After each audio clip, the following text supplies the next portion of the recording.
I receive a lot of requests from this community on how to paint items, objects, and elements that are outside my experience and knowledge. But lucky for you, I have a lot of artist friends. Today, we're gonna learn from my awesome friend, Cassy.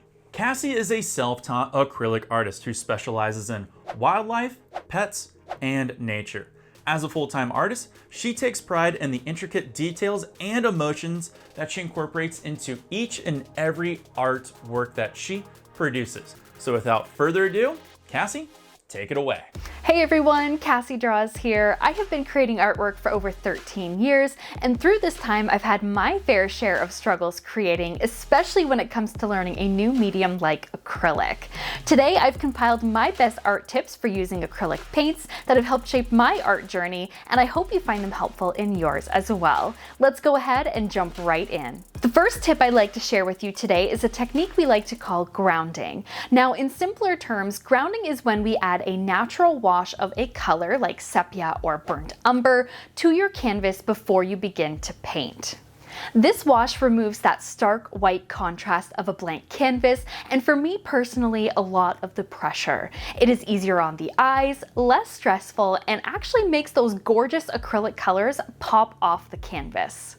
Everything is brighter, more clear, and much more vibrant. Now be sure to experiment with your grounding colors. For me personally, I like to use sepia, but there are infinite options of colors you can choose, so be sure to experiment. Something that is often overlooked with acrylic is the wide variety of brushes available and their effects on a painting. Now, early on in my painting experience, I got attached to one specific style of brush, and for every aspect of my painting, I was using just this brush. So whether it was the leaves on a tree, a sun in the sky, I was using this brush over and over. And it wasn't until years later and a few trips to the store that I realized there is a wide variety of brushes out there that allow me to work smarter, not harder.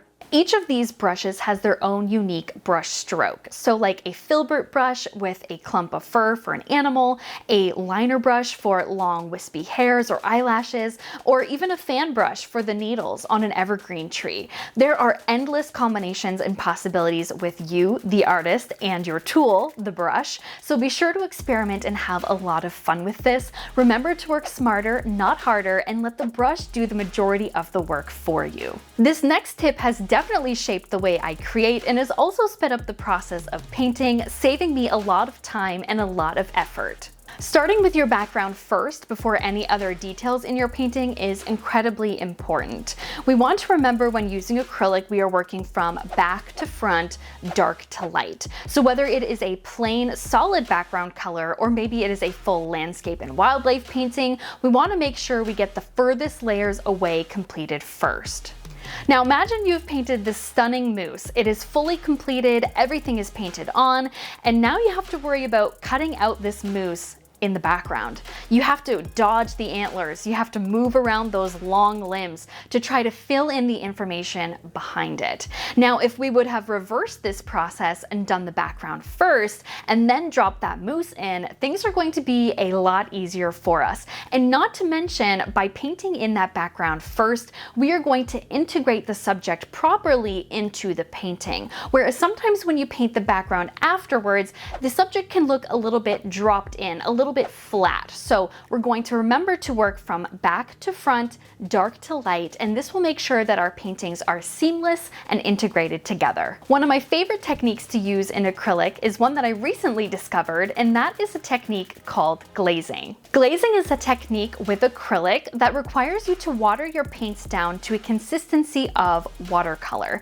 And essentially, we're going to use these light washes to add in texture, to add in color, and add in a lot of effects to our painting that might be otherwise more difficult with just color mixing and our brush. So for example, I paint a lot of pet portraits, and let's use that as an example. So let's say I have a white dog pet portrait that I'm painting, and I want to add in a shadow under the chin area.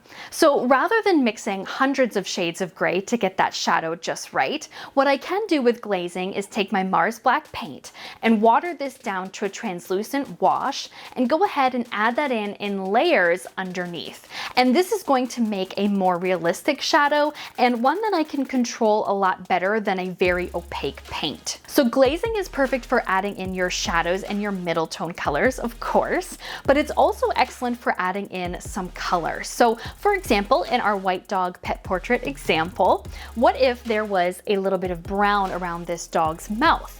Rather than, of course, mixing this brown color and adding that in, it might be a little too much. I can go ahead and water down, let's say, a sepia or a burnt umber to a light wash and slowly start to layer in those brown layers around the face and create a much more subtle, more organic and natural look to this pet portrait a lot easier. The possibilities with glazing are endless, so I encourage you to pick up your brush and really practice these techniques.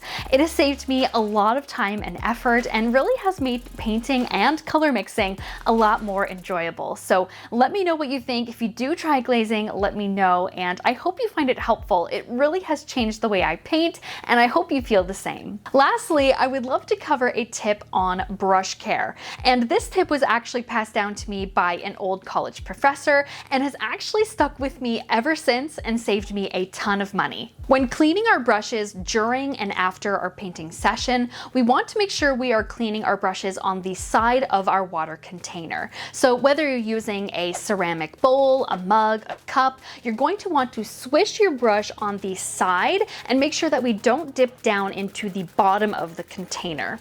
That is where all of the paint, debris, and settlement settles at the bottom, and by kind of pushing your brush into that, we actually get all of that debris and all of that dirt and particles back up into our brush bristles. This debris can cause a lot of damage and breakage, whether they're going to be hairs falling out of your brush, or you may end up with some misshapen brushes with some wayward hairs that make painting with them really frustrating. So keep that in mind. The side of the container, a few quick swishes, and then dab it off onto a paper towel or a napkin. Oh, and one last thing. It has taken me over 13 years to see improvement as an artist, and to this day, I am still growing and changing every day.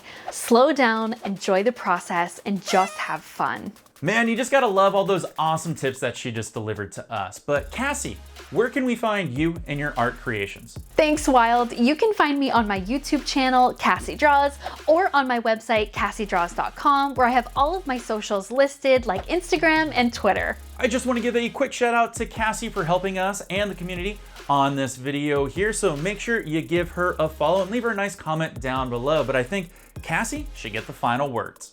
Art is all about having fun and our self-expression. I hope this video helps create your artwork more confidently and passionately. Thank you so much for watching.